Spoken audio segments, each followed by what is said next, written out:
Bien, mis hermanos, vamos a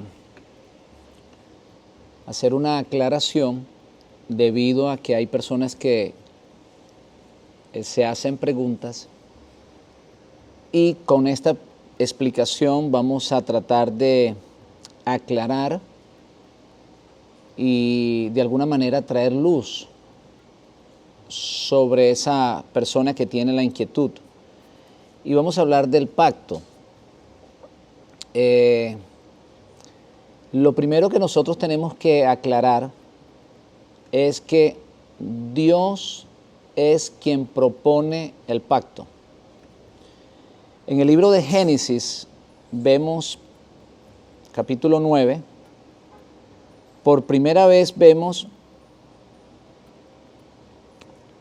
versículo 11, por primera vez vemos que Dios,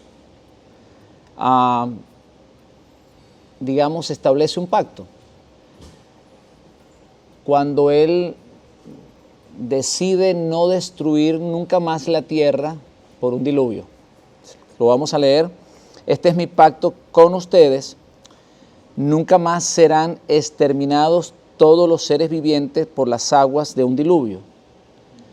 Fíjense que esto es importante porque el pacto que hace Dios con Noé no es otra cosa que esto. O sea, Dios le promete a Noé que Él nunca más va a enviar un diluvio sobre toda la tierra, ni va a destruir la tierra con agua.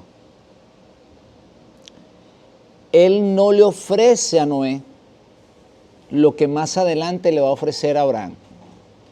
Así que la primera vez que Dios habla de pacto es aquí, y se dirige hacia Noé para decirle que se multipliquen y que coman de los animales, que se dispersen por la tierra, coman los animales que pueden comer, y además que nunca más destruirá la tierra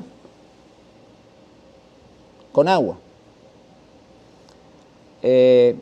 Realmente no tenemos en el Tanakh la información de que Dios hizo un pacto con 7 leyes. Esto es una doctrina que se maneja en la casa de Judá, que yo la respeto, pero no encuentro en el Tanakh ninguna información de eso.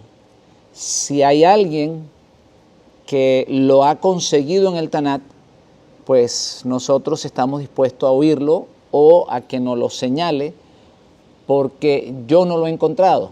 Lo único que he encontrado es que Él establece un pacto con Noé para no destruir nunca más la tierra con agua.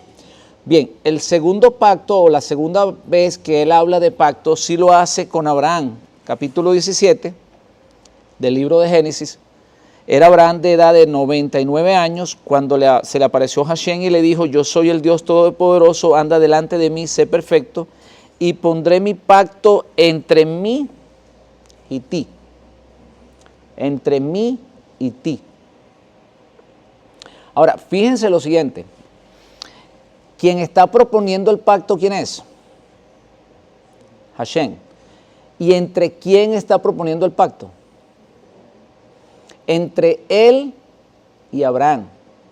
Porque para pactar se requieren 2 personas. Se requieren de 2. Por eso el matrimonio se considera un pacto. Porque son 2 personas que se unen en matrimonio. Entonces, no se puede establecer un pacto sin que no haya otra parte involucrada. Pues no es un pacto. El pacto precisamente se hace entre 2. Entonces, aquí vemos que Dios le ofrece un pacto a Abraham.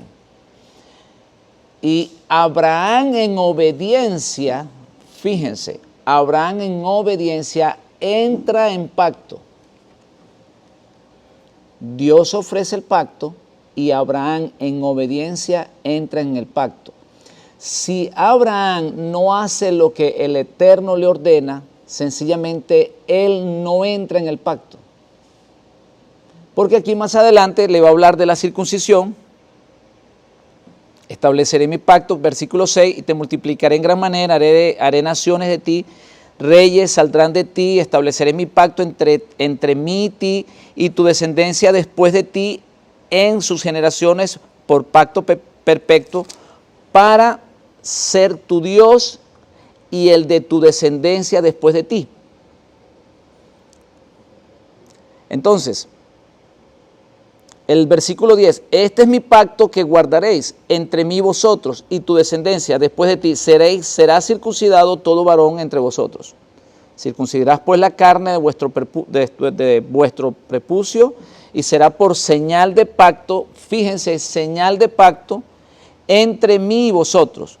Y de edad de 8 días será circuncidado todo varón entre vosotros, por vuestras generaciones, el nacido en casa y el comprado por dinero o cualquier extranjero que no fuere de tu linaje. Debe ser circuncidado el nacido en tu casa y el comprado por tu dinero, y estará mi pacto en vuestra carne por pacto perpetuo. Y el varón incircunciso, el que no hubiere circuncidado la carne de su prepucio, aquella persona será cortada de su pueblo, ha violado mi pacto. Dijo también Dios a Abraham, a Sarai su mujer, no la llamarás Sarai, mas Sara será su nombre. La bendeciré y también te daré de ella hijo. Sí, la bendeciré y vendrá a ser madre de naciones, reyes de pueblos vendrán de ella. Entonces Abraham se postró sobre su rostro, se rió y dijo en su corazón, a hombre de 100 años ha de nacer hijo, y Sara ya de 90 años ha de concebir. Y dijo Abraham a Dios, ojalá Ismael viva delante de ti. Respondió Dios, ciertamente tu mujer te dará a luz un hijo y llamará su nombre Isaac. Confirmaré mi pacto con él, con pacto perpetuo para sus descendientes después de él. Entonces, fíjense, aquí vemos que Dios propone el pacto, Dios ofrece el pacto. La persona tiene el derecho de entrar en pacto o no. La persona decide si entra en pacto o no. La persona toma la decisión. Cuando nosotros hablamos de traer a pactar a alguien, no se refiere a que esa persona proponga las condiciones para entrar en pacto con Dios, para nada. Lo que se está proponiendo a esa persona es traerlo para que acepte el pacto de Dios, el pacto que Él ofrece. Ahora, ¿cuál es el pacto que ofrece Dios? ¿Cuál es el pacto que ofrece Dios? Según lo que nosotros conocemos como el Nuevo Testamento, ¿cuál es el pacto que ofrece Dios? Porque ya sabemos que en lo que se conoce como el Antiguo Pacto, o el pacto que Dios hizo con Israel en el Sinaí, era una promesa que le había hecho precisamente a Abraham. Él sacó al pueblo de Israel de Egipto, lo llevó al Sinaí y allí pactó con su pueblo. Ya ese pueblo, ¿verdad?, que no había sido esparcido por las naciones, sino que se había conservado de alguna manera como un pueblo dentro de Egipto, pudo salir de Egipto, ¿verdad? Salió circuncidado y fue al Sinaí y pactó con Dios. ¿Cómo pactó con Dios? La circuncisión, hermano, no es un pacto. La circuncisión es señal de pacto. Eso es lo primero que tenemos que entender. Entonces, el pueblo salió circuncidado de Egipto, fue al Sinaí, pactó con Dios. ¿Y cuál fue el pacto que Dios le ofreció? Le ofreció que guardaran sus mandamientos. Si el pueblo estaba dispuesto a guardar los mandamientos de Dios, fíjense, si el pueblo estaba dispuesto a guardar los mandamientos de Dios, entonces ellos serían el pueblo de Hashem. Y Hashem sería su Dios, quien los protegería y les iba a entregar la tierra prometida. Fíjense, hermanos, que ellos eran hijos de Abraham, ellos eran hijos de Jacob. Sin embargo, fue necesario que fueran al Sinaí. Aquí estamos comprobando, hermanos míos, que esto no es por linaje. ¿Por qué? Porque no todo Israel salió de Egipto. Solo los que salieron y los que fueron al Sinaí entraron en pacto con Dios. Dios había ofrecido el pacto a Abraham, lo rectifica a Moisés llevándolo al Sinaí, y solo los que fueron al Sinaí y aceptaron el pacto, entonces entraron en el pacto con Dios. Los que se quedaron en Egipto, aunque eran hijos de Jacob, pues se quedaron en Egipto, sencillamente. Eran circuncidados, venían del linaje de Abraham, eran hijos de Jacob, pero ellos no entraron en pacto con el Eterno. ¿Por qué? Porque ellos decidieron quedarse dentro de un territorio donde Hashem no podía pactar. Las personas que se quedaron en Egipto se quedaron bajo la influencia espiritual que maneja los egipcios. Por eso les estoy tratando de explicar, Dios no pudo establecer su pacto con el pueblo allá adentro. Tenía que sacarlo de allá. ¿Por qué? Porque mientras estás en Egipto hay otra fuerza espiritual sobre ti. Egipto tiene un faraón, quien es el señor de Egipto. Por eso él era considerado un dios. Entonces, tú no te puedes quedar en Egipto, porque si te quedas en Egipto, quedas bajo la fuerza espiritual del faraón. Entonces tienes que salir de Egipto, liberarte de esa fuerza para estar totalmente libre y subir al Sinaí. Y una vez que subes al Sinaí, entonces sí puedes pactar con Dios. ¿Por qué estamos hablando de esto? Porque esto va a suceder, esto era una sombra, si se puede decir, de lo que un día acontecería con los hijos de Israel que están entre las naciones. Ya no están dentro de un espacio físico, dentro de la tierra de Egipto, pero siguen estando bajo la influencia del espíritu que gobernaba Egipto. Fíjense, en la parashá de esta semana es interesante que la primera salida de ellos, o ellos partieron, ¿de dónde? Vamos a buscarlo acá.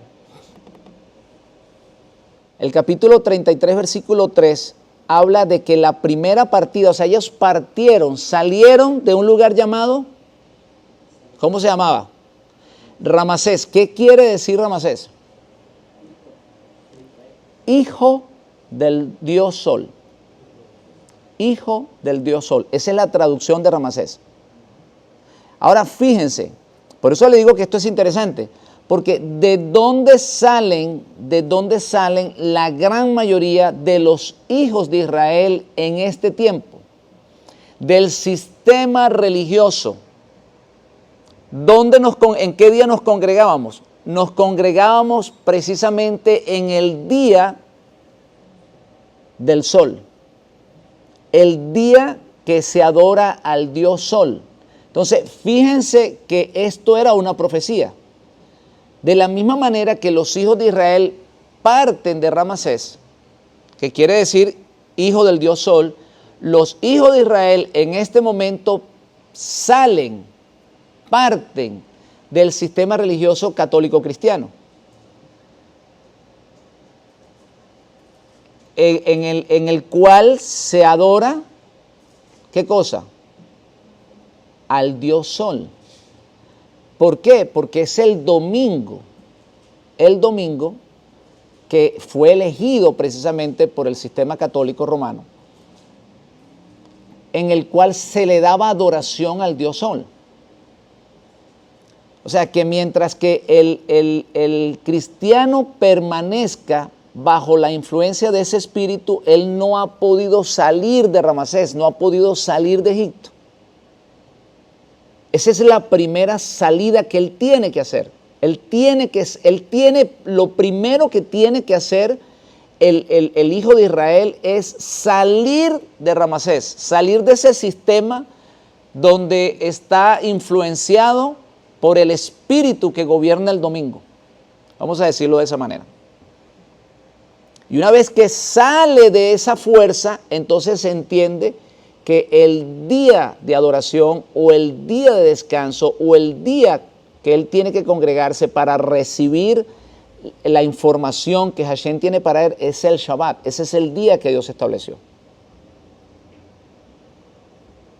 Entonces es lo primero, digamos, la primera salida de los hijos de Israel, y es lo primero que tiene que hacer el creyente que está bajo ese sistema. Entonces, vamos a regresar a donde habíamos comenzado. Dijimos que Dios es el que ofrece el pacto. ¿Cuál fue el primer pacto que ofreció? Capítulo 9 de Génesis, versículo 11. ¿A quién le ofrece el pacto? ¿A quién? A Noé y a su descendencia. No habla de ninguna ley, sencillamente le dice que él va a establecer un pacto entre él y ellos, entre Hashem y su descendencia, y que nunca más va a destruir la tierra con agua. Ahora, cuando él hace el pacto que acabamos de leer con Abraham, entonces sí ya le promete ¿qué cosa? Una descendencia, le promete que será bendecido, y es por eso que él le pide a Abraham que haga algo. Le pide que debe de circuncidar a todo varón que nace en su casa al 8º día. Y lógicamente que Abraham entró en pacto. ¿Por qué? Porque sí lo hizo. En obediencia a la palabra de Hashem, él entra en pacto. Entonces, lo que tenemos que entender aquí es lo siguiente. El pacto, ¿quién lo propone? Hashem. Pero tú tomas la decisión si entras o no. Es más, cuando estaban en el Sinaí, el pueblo decidió entrar en pacto. Los que estaban allí podían regresarse a Egipto, no tenían ningún problema. No se les iba a impedir regresarse a Egipto. Pero si ellos aceptaron los mandamientos del Eterno, es porque querían entrar en pacto con Dios. De hecho, muchos de los egipcios o extranjeros que vivían en Egipto aceptaron el pacto ese día. No eran circuncidados, pero ellos entraron o aceptaron el pacto que Dios le estaba ofreciendo a su pueblo. Y es importante aclarar que la gran mayoría de los que nacieron en el desierto, o en su mayoría, ninguno fue circuncidado en el desierto. Esto es importante. Cuando iban a entrar a la tierra prometida fue que fueron circuncidados. Ahora, ¿qué podemos nosotros aprender de esto? ¿Qué podemos aprender de esto? Bien, los hijos de Israel que nacen afuera o que nacen fuera del pacto son aceptados en la casa de Israel. ¿De qué manera? De la manera que están. ¿Por qué? Porque ellos nacieron afuera, ellos no nacieron adentro. El judío, cuando acepta a Yeshua, lo que hace es que renueva el pacto. Él está circuncidado. Él lo único que hace es renovar el pacto. Por eso les estoy diciendo que la circuncisión solo es una señal, no es el pacto. Entonces, lo que hace el judío es renovar el pacto aceptando al Mesías. Porque el Mesías lo único que hace es renovar el pacto. Es importante esto que voy a decir. Vale la pena mencionar que lo que se conoce como nuevo pacto es un pacto que Dios está renovando con Israel. Jeremías, ¿qué? Leámoslo.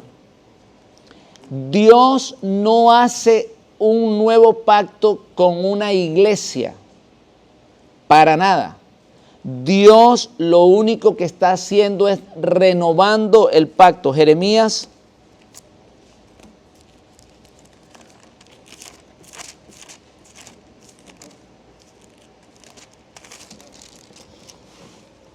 Jeremías 31.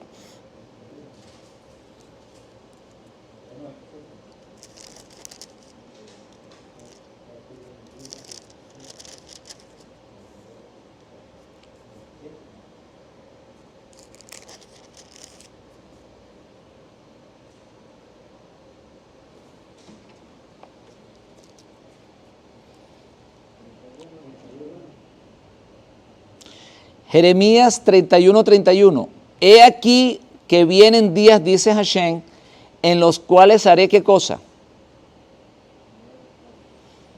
Un nuevo pacto. Y es interesante que él nombra las dos casas. Fíjese que no nombra una sola. Él nombra las dos casas. ¿Por qué? Porque ya están separadas. Ya están separadas.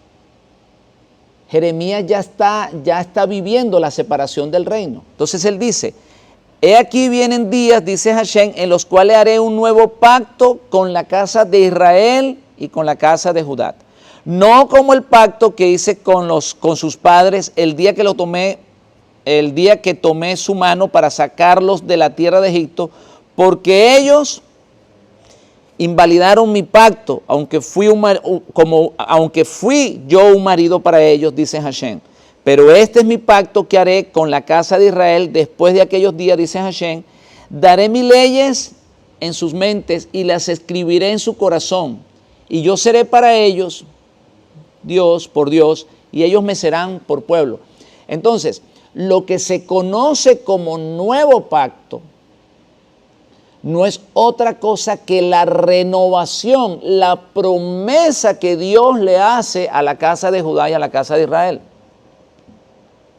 Y cuando nosotros leemos Lucas capítulo 22, ese versículo famoso, vamos a buscarlo, donde el maestro está haciendo el pacto, momentos antes de partir.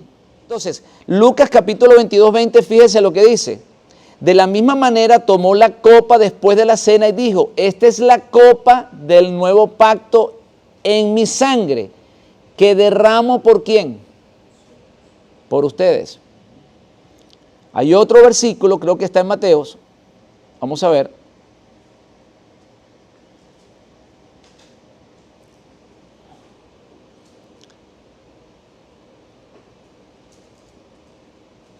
Mateos 26, 27 al 28, después tomó la copa, dio gracias y se la ofreció diciéndole, beban de ello todos ustedes, esta es mi sangre, esta es la sangre del pacto que es derramada por muchos para el perdón de los pecados. Entonces, fíjense que en ningún momento él está hablando de hacer un pacto con otra nación. Él está hablando de hacer un pacto con ellos, o de renovar el pacto con ellos, con los que están ahí al lado de él. Él no nombra para nada ninguna nueva organización, ni ningún nuevo pueblo.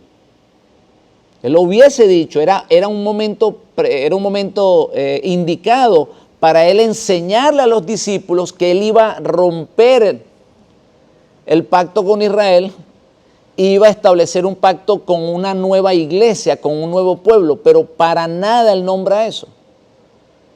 Entonces, dejando bien claro esto, el que pacta es el Eterno. Por eso el que está ofreciendo el pacto aquí, ¿quién es? El Mashiach, que está en la posición del Eterno. Él está en representación del Eterno y esa es la razón por la cual él presenta o les ofrece el pacto, tomando la copa, ¿verdad? Y diciéndole a ellos que la beban, porque de esta manera, si ellos toman la copa juntamente con él, ¿qué va a suceder? A ver, ¿qué va a suceder? Sus pecados van a ser perdonados y van a mantenerse en el pacto, porque él está predicando arrepentimiento. Si él está predicando arrepentimiento es porque ellos necesitaban que sus pecados fueran perdonados. Ellos se habían contaminado. Ellos habían dejado el pacto que tenían con Hashem. Lo habían anulado. Abandonaron el pacto. Entonces, ¿qué hace Hashem? Por el amor eterno que él tiene hacia su pueblo, lo renueva. ¿qué hace el Mesías? O sea, ¿qué es lo que el Mesías hace a través del vino? ¿Por qué Él le dice a ellos que beban la copa? ¿Qué significa beber la copa? Recordemos, hermanos míos, que el vino representa ¿qué cosa? El espíritu. Eso representa el vino. El vino alegra el espíritu del hombre. Entonces el vino representa el espíritu. ¿Qué era lo que ellos iban a tomar? Ayúdeme. ¿Qué iban a tomar ellos cuando estaban tomando el vino si el vino representa el espíritu? Ellos iban a tomar del espíritu que estaba sobre él, el espíritu que él estaba tomando también. Él estaba compartiendo la copa, estaba diciéndole a ellos, del espíritu que está sobre mí, va a estar también con ustedes. Esa fuerza espiritual que está sobre Yeshua, sobre el Mashiach, ustedes si toman de esta copa, ustedes también van a participar de este espíritu. Por eso les decía, hermanos míos, que Israel sale de Egipto y sale de la influencia del Dios Sol, de una fuerza espiritual que gobierna allá. Él necesita, igualmente que el creyente que está dentro del sistema religioso católico cristiano, necesita salir de allá. ¿Por qué? Porque él está bebiendo otra copa. No en balde, lo que se conoce como la misa, ¿qué hacen ellos? Comparten el pan y el vino. Pero el vino que te tomas en una iglesia católica no representa para nada la sangre de Cristo. Representa el vino, el espíritu que embriaga a las naciones. Para nada representa la sangre de Cristo. Eso para nada. En la iglesia católica no representa eso. Cuando te dan de tomar de ese vino y te dan de tomar y te dan de comer la hostia, lo que te están dando es el alimento espiritual que se recibe allí. La influencia del espíritu que se recibe en esa organización o en esa iglesia.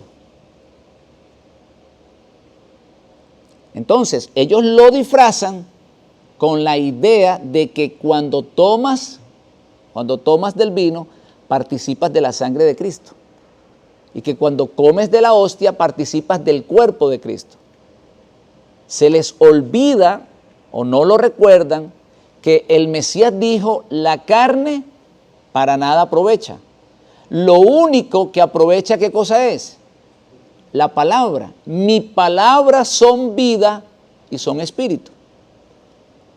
Entonces, el pan que se come dentro de las iglesias católicas no es otra cosa que la palabra que ellos le están entregando a las personas, que no procede de Mashiach ni de Israel, sino que procede ¿de dónde? De Roma. Y el vino que ellos están entregando no es la sangre de Cristo. Lo que le están entregando a las personas es el espíritu que gobierna esa entidad o ese sistema. Entonces, cuando tú tomas de ese vino, tú participas de ese espíritu. Quedas, ¿qué cosa? Bajo la influencia espiritual del sistema religioso católico. ¿Estamos entendiendo esto, verdad que sí? Por eso lo primero que tiene que hacer el creyente que está dentro de ese sistema es salir de allí. Sal de allí, pueblo mío. Él, sin saber, está participando del vino que embriaga a las naciones. Él no está participando de la sangre del Mashiach. Miren, hermanos míos, participar de la sangre del Mashiach no es otra cosa que aceptar que su muerte es para el perdón de los pecados. Eso es lo único.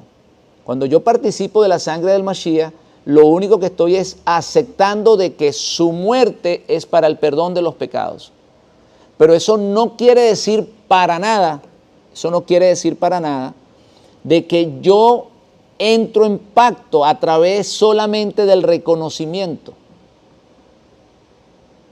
No. Hay que comer del pan. Hay que comer la palabra. No es solamente la copa. Él le dio ¿qué cosa? Le dio vino, pero también le dio pan. Y el pan que Él está entregando no es otra cosa que la palabra, que no viene con la levadura del sistema religioso católico, sino que viene directamente de Hashem. La palabra, o digamos como lo definió Pedro, la leche espiritual no adulterada. Entonces, cuando yo participo de ese vino y de ese pan, lo único que estoy aceptando es que el derramamiento de su sangre es para el perdón de los pecados y que el pan que voy a comenzar a comer me lo va a entregar Él. O sea, va a venir repartido por Él. O sea, Hashem le da la palabra y Él se encarga de repartirla. Eso es lo que está sucediendo acá. Entonces, nosotros recibimos la palabra a través de Él, a través de Mashiach. O sea, por sus méritos la recibimos. Si tú participas de la copa, pero no participas del pan como tienes que participar, no estás haciendo absolutamente nada. Porque son dos elementos que tú necesitas para pactar con Dios. Pan y vino. Espíritu y palabra. O sea, la influencia del Espíritu que te trae el mensaje. Por eso la palabra de Dios habla de probar los espíritus. Porque puede una persona estar entregándote palabra, pero bajo la influencia de un espíritu que no es la que debes de recibir. Entonces, para ir terminando, ¿quién propone el pacto? Hashem. ¿Qué hacemos nosotros? Entramos al pacto cuando aceptamos las condiciones y decidimos seguir sus mandamientos, seguir las condiciones. Las aceptamos y las seguimos. No solamente es aceptarlas. Fíjense, Israel, ¿qué dijo cuando estaba recibiendo los mandamientos? Haremos todo lo que Hashem diga. ¿Pero lo hicieron? No lo hicieron. Por eso se requiere de un nuevo pacto, porque el pacto fue contaminado. Israel no cumplió el pacto. Entonces, no es recibirlo nada más, es llevarlo a cabo. O sea, cumplir con los mandamientos que Él otorga para nosotros. Ahora, volviendo a lo que es el pacto que Dios hace con su pueblo ahora. Dios renueva el pacto para Judá, porque son los que están allí, y Él envía ¿a quién? Envía a los discípulos a que vayan por las naciones, a que hagan discípulos. ¿Para qué? Para que regresen al pacto, hermanos míos. No para crear un pueblo aparte. Eso no está en la Biblia para nada. No hay otro pueblo, existe un pueblo que se llama Israel. Para Dios existe un pueblo que se llama Israel. No existen dos pueblos. Es más, el apóstol Pablo lo aclara, el capítulo 2 de Efesios. Él de los dos pueblos, o sea, de los gentiles y de los judíos, ¿qué cosa hizo? Hizo un solo pueblo. No son dos pueblos. Entonces, lo que se conoce como predicación del Evangelio dentro del mundo católico cristiano no es otra cosa que decirle al gentil: tú puedes ser parte del pueblo de Dios. Tú sí puedes, aunque no hayas nacido dentro de un hogar judío. Por eso la orden es ir por todas las naciones. Ya no es solamente predicar dentro de la frontera de Israel. ¿Por qué? Porque el que está fuera puede entrar ahora. Yo les explicaba la otra vez que por qué Dios permite que entren los gentiles después de la muerte del Mesías. Por justicia. ¿Por qué por justicia? Porque si Israel acepta el Mesías, o si el pueblo judío, en el momento que el Mesías hace su presentación, lo acepta el pueblo, lo corona el pueblo, Israel entra en el milenio y por ende la humanidad entra dentro del gobierno milenial. Pero como el Mesías es rechazado en su pueblo, entonces la humanidad también se pierde la oportunidad de entrar dentro del milenio. Entonces Dios hace justicia con ese pueblo que no tiene esperanza. Dice, bueno, el pueblo no lo aceptó, o el pueblo que tenía que aceptarlo no lo aceptó, por lo tanto los gentiles se quedan sin milenio. Bueno, entonces le voy a dar la oportunidad de que ellos formen parte del reino, aunque no sean circuncidados. Y esas son las promesas hechas a Abraham.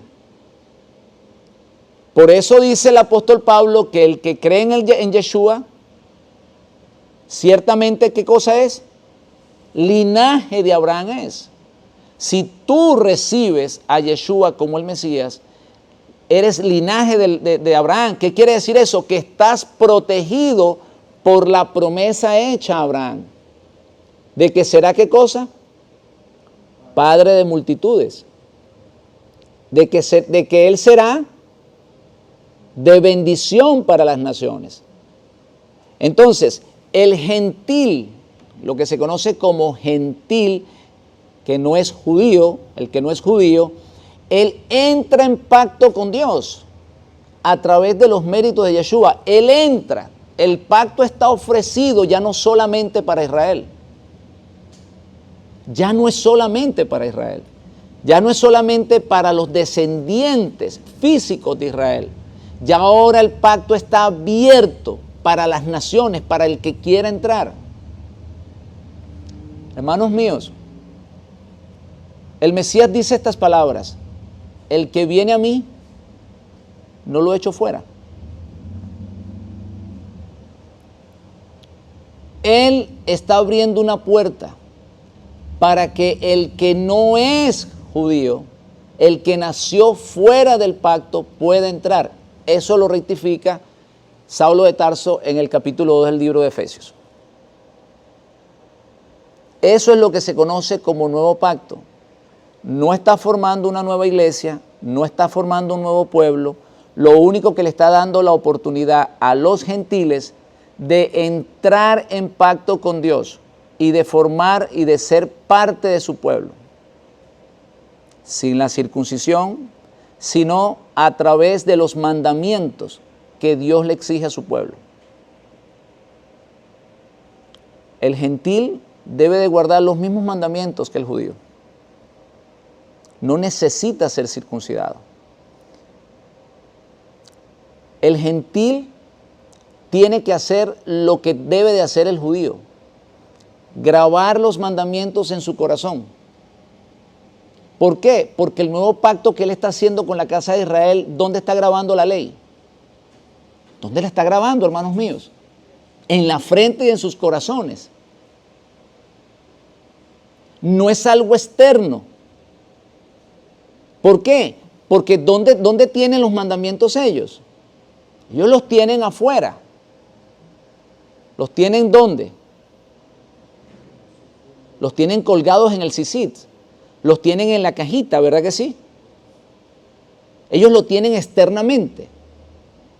Pero ¿dónde quiere Dios que los guarde? ¿Dónde Dios quiere que ellos lo tengan? En la mente, dentro y en su corazón.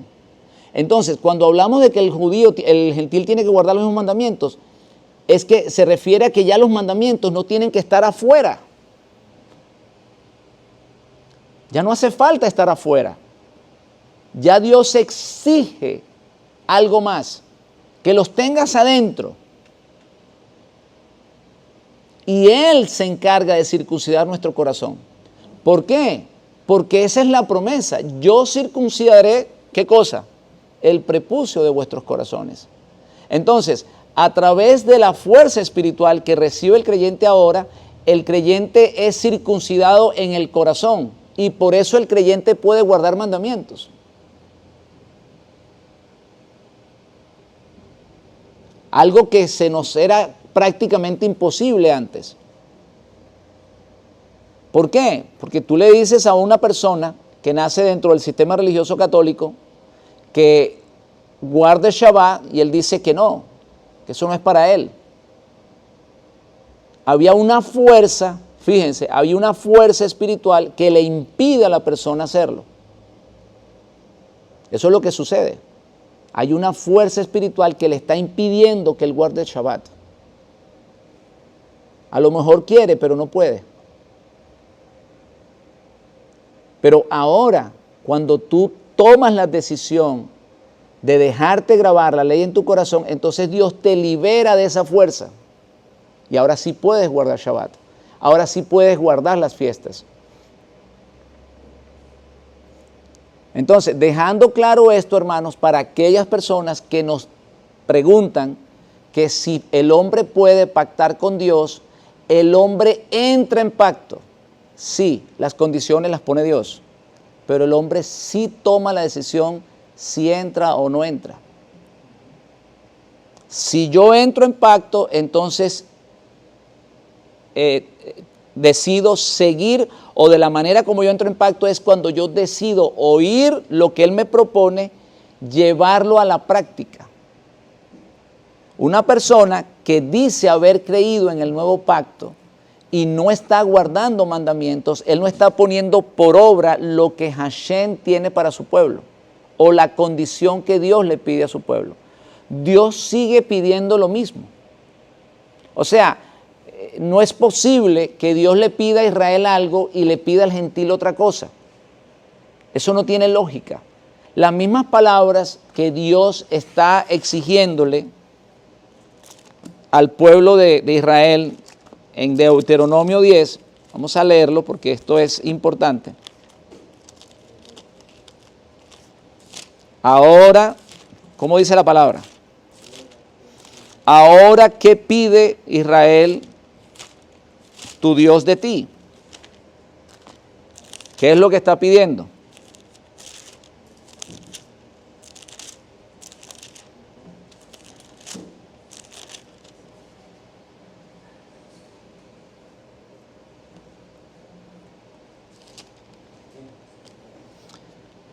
Deuteronomio, ¿qué cosa? 10:12. Ahora pues, Israel, ¿qué pide Hashem tu Dios de ti?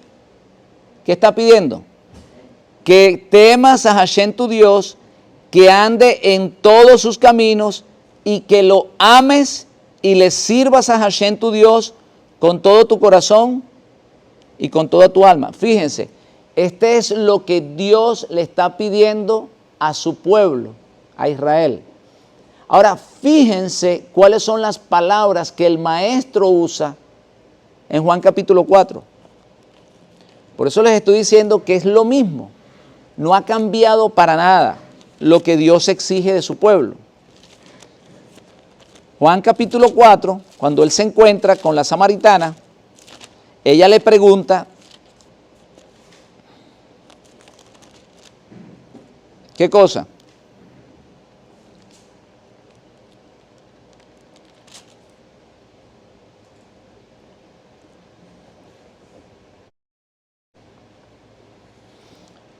¿Cómo debe de qué? De servirle a Dios.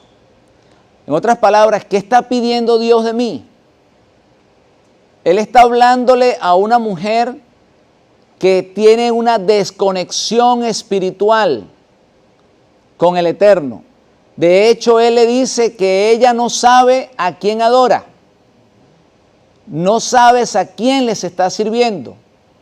Entonces, Él le aclara a esta mujer qué es lo que pide Dios de ella.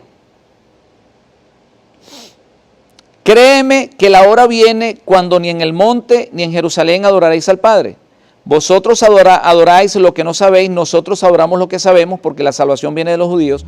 Mas la hora viene y ahora es cuando los verdaderos adoradores, ¿qué cosa? Adoren al Padre en espíritu y en verdad. Entonces, el maestro le dice a la mujer samaritana, ¿qué cosa? La hora viene, la hora es cuando los verdaderos adoradores adorarán, ¿qué cosa? Al Padre en espíritu y en verdad. Porque también el Padre, tales adoradores buscan que le adoren. Dios es espíritu y los que le adoran en espíritu y en verdad es necesario que le adoren. Fíjense, ¿qué le está diciendo el maestro? Que la hora llega cuando necesitamos, ¿qué cosa? Guardar mandamientos. ¿Qué es la ley? La ley es, ¿qué cosa? Espiritual. Entonces, ¿cuál es el nuevo pacto? Lo mismo, hermano, no hay otra cosa, no es diferente. Es exactamente lo mismo. Es regresar a los mandamientos de Hashem. Eso está para los gentiles como para los judíos. Aquí Él no está haciendo nada nuevo. Ahora, ¿qué piensa la gente que es en espíritu y en verdad? Bueno, ponerse a bailar, ponerse a cantar en el púlpito. Para ellos eso es adorar al Eterno en espíritu y en verdad. Porque no logran entender que lo que el maestro le está diciendo es que deben de adorar al Padre en espíritu. En otras palabras, que deben de guardar los mandamientos porque la Torah es espíritu. Y que deben de hacerlo de verdad. Que no es decir que yo soy creyente, pero no lo soy. No es decir que yo guardo mandamientos si no lo guardo. Eso es lo que el maestro le está diciendo. ¿Por qué? Porque ¿cómo hacían los maestros de la época de Yeshua? Ellos predicaban que guardaras mandamientos, pero ellos no lo guardaban. Ahora estamos entendiendo todo esto.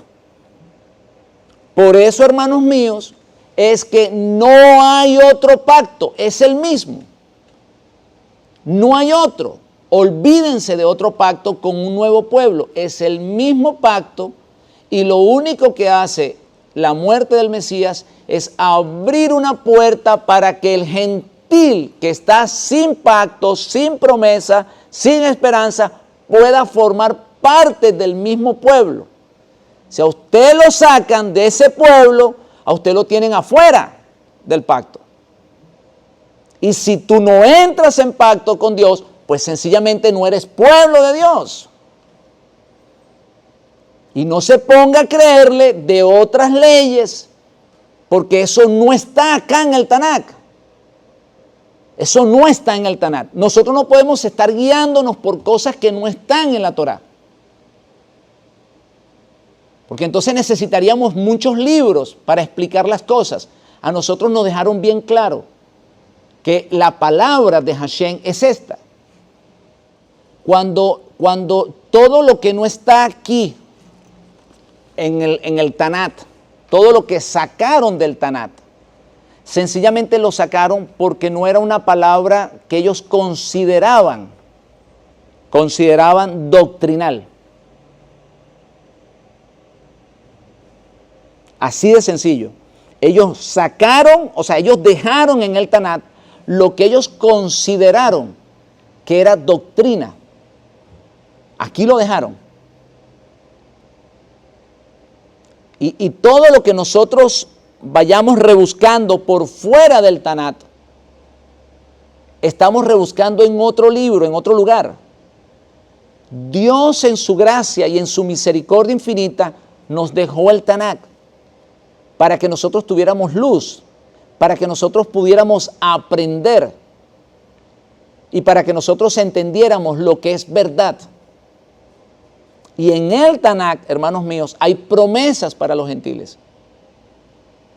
En el Tanakh hay promesas para nosotros. No solamente en el Nuevo Testamento, en el Tanakh están las promesas hechas a Abraham. Nosotros algún día íbamos a estar afuera, pero en su gracia y su misericordia Dios nos iba a traer y nos iba a entrar de nuevo al pacto. Eso es lo que estamos haciendo ahora. Eso es lo que estamos haciendo ahora. regresando al pacto. No es otra cosa. ¿Por qué estamos hablando de esto? Porque en esta semana vamos a estudiar la Parashat Maset, que significa viajes. Ahora, déjeme explicarle algo, y con esto termino y seguimos en el Shabbat. Esta parashá habla de las jornadas. Desde el día que los hijos de Israel parten de Egipto, ¿verdad? Y van a llegar ¿dónde? Van a llegar a la tierra prometida. En ese caminar, fíjense, en ese caminar de salir de Egipto y llegar a la tierra prometida, Hashem se compromete a estar con ellos. Él se compromete en ir con ellos por el desierto. ¿Con quién estaba Hashem? A ver, ¿con quién se comprometió él en estar junto a ellos? Con el pueblo que salió de Egipto. Los que se quedaron en Egipto, se quedaron en Egipto. Ellos rechazaron la oferta. Rechazaron el llamado. Así de sencillo. Él se comprometió con los que decidieron salir. De la misma manera que Él se compromete con nosotros cuando decidimos salir de Egipto.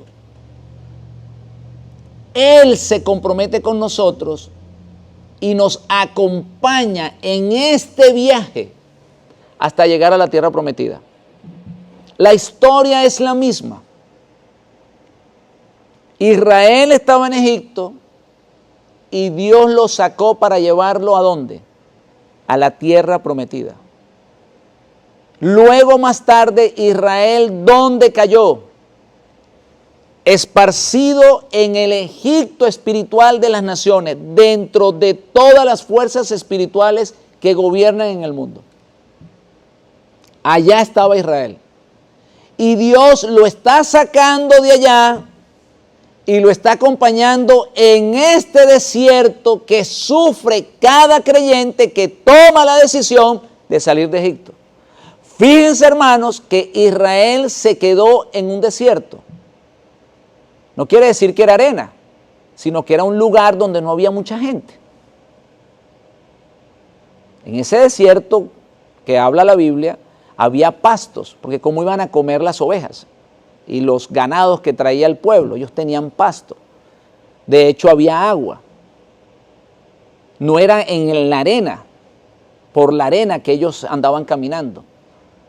Eran tierras que eran solitarias, pero había comida, había pasto, había hierba y habían lugares con aguas y habían árboles. Ellos no estaban sobre la arena. ¿Qué quiere decir esto? Que de la misma manera que ellos estaban solos en ese caminar hacia Egipto, así el creyente que deja el sistema espiritual católico o el sistema de la religión, entra en ese desierto. ¿En cuál desierto? Pues en un desierto donde tú no tienes, donde tú tienes poco contacto con la gente. Una vez que tú tomas la decisión de seguir los mandamientos, de seguir al Dios verdadero, de seguir al Yeshua de la Biblia, a ti la mitad del mundo te da la espalda. Muy pocos quieren estar contigo, muy pocos te quieren hablar. Entonces, ¿entras en un desierto, sí o no? Claro que sí. Entras en un desierto donde la gente no quiere hablar contigo y comienzan a criticarte y comienzan a decirte que tú no estás haciendo las cosas correctas porque ellos no quieren estar contigo, sencillamente están buscando excusas. Ellos no es que tú no estás haciendo las cosas correctas, tú las estás haciendo correctas, pero para ellos nunca va a ser correcto. Porque entras en un desierto. Pero así como Hashem se comprometió en ser su Dios en el momento que pactaron, así Hashem se compromete con nosotros cuando dejamos Egipto y abrazamos su Torah. O sea, Él nos acompaña. ¿Saben cuándo es que tú sientes la compañía de Hashem? ¿Sabes cuándo tú la sientes? ¿Cuándo verdaderamente la sientes? ¿Sabes cuándo la sientes? Cuando vas de regreso. Cuando te vas de Él, no sientes su compañía. Lógico. Te vas de Él, pierdes su presencia.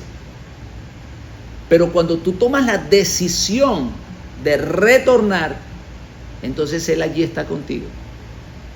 Él sí te acompaña en el retorno. Él no te acompaña cuando te vas. Cuando te vas te deja solo para que experimentes lo que tú quieres experimentar. ¿Qué le sucedió al hijo pródigo? ¿Ah? Se fue solo, experimentó las cosas solas, le tocó vivir cosas solo, pero cuando él toma la decisión de regresar, es que él comienza a sentir la compañía del Padre. Y hasta que nosotros no tomemos la decisión de retornar, no vamos a sentir la compañía de Él. Por eso la invitación, hermanos míos, es esa. No es arrepentirte, es retornar a la casa del Padre, retornar a la Torá. Y cuando retornas a la Torá, entonces tienes garantizado la presencia de Hashem. Ahí Hashem te dice: hazme un tabernáculo y habitaré en medio de vosotros. Cuando tú decides tomar la Torá y guardarla en tus corazones, ¿sabes qué está pasando allí? Hashem comienza a acompañarte. Hashem comienza a acompañarte porque vas de regreso. Porque has tomado la valentía de darle la espalda al sistema que gobierna este mundo. Te estás enfrentando, eres un valiente. Así de sencillo. ¿Sabes cuándo se prueba si la persona es valiente o no? ¿Sabes cuándo se prueba? Cuando él toma la decisión de enfrentarse al sistema que gobierna el mundo. A él no le importa lo que digan de él. A él no le importa que el mundo esté girando por otro lugar. A él no le importa que la gente esté caminando en otra dirección. Él tomó la decisión de regresar a donde él quiere regresar, a la casa del Padre. Y eso le cuesta a él ir en contra de la fuerza. Imaginémonos que una persona está en un río y la fuerza del río, ¿qué hace? Te lleva. Este mundo es un río que te lleva donde Él quiere llevarte. Te va a desembocar ¿dónde? En el mar. Él tiene la fuerza suficiente para llevarte. Entonces, nosotros hemos tomado la decisión de comenzar a nadar en contra de las corrientes del río. Por eso me encanta la historia de los salmones. Los salmones retornan donde nacen. Aunque mueran en el camino, pero retornan donde nacen. ¿Y saben cómo lo hacen? En contra de la corriente del río. Esto es interesante, los invito a que vean ese programa. Allí, cuando están yendo en contra de esa corriente, los esperan los osos, los pescadores, los animales salvajes. Muchos mueren en el camino, pero algunos logran llegar. Allá ponen los huevos y continúa la vida. Y si nosotros no retornamos, pues sencillamente la vida se nos acabará. Así de sencillo. Continuamos en el Shabbat, hermanos.